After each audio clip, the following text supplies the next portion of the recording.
What are Israel's main objectives in Syria post-Assad?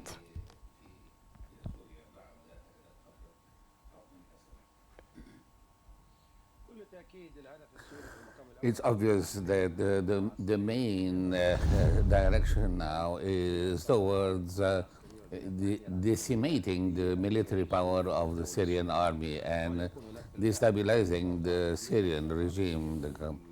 And this is obviously seen in the south of Syria, and this is also happening at the buffer zone, so-called buffer zone, 25 kilometers in depth into Syrian territory in the south, close to Damascus, and this is, shows that there is a very strong American support, and there is also obviously a worrying silence from the international community in this respect. This shows that Mr. Bashar al-Assad has really fallen out of disgrace, and it shows that what is happening is really a fact on the ground. And after 75 years since the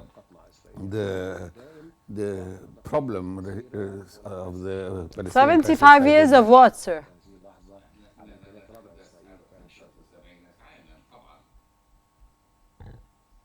Of what, sir?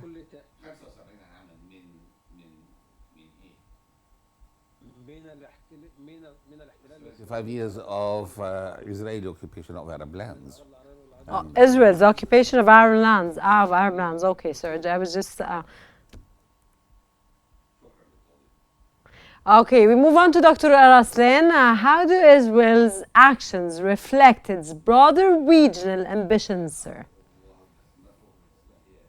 And of course, here we emphasize on the regional ambitions, thank you for sir. having me. Sure.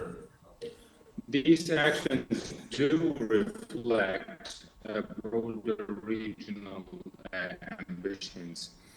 They do not have necessarily.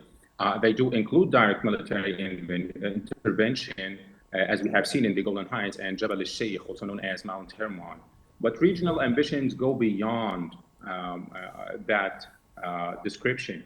Well, first, there is a complete disconnection of the once Lebanon, Syria, Iran axis through taking down Hezbollah main levels of leadership, as well as its military and communication infrastructure. Second, Iran, which is a main foe or adversary of Israel, is now forced to take a back seat and roll back from a once proud stance of resistance to the so-called US-Israeli tide in the region. And third, we can talk also about the moving the battle, or at least the targeting scene, from inside Israel to neighboring unfriendly countries. And this would raise uncountable domestic problems in those neighboring countries. Sir, can you elaborate here about unfriendly countries? Which countries exactly do you mean?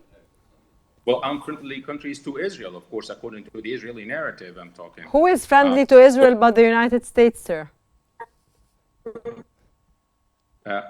Again, United States? Who is friendly to Israel but the United States, sir? Yes, and a great manifestation or proof of this is the international stance against Israel. I mean, the legal stance before international courts, of course. So unfriendly countries here, of course, they do have the right to take such a stance against Israel. But again, the main point here is moving the scene, the targeting scene from inside Israel to neighboring countries which are unfriendly to Israel would raise uncountable domestic problems in those countries, and more importantly, between those countries, which is yet to be seen in the next few weeks or months.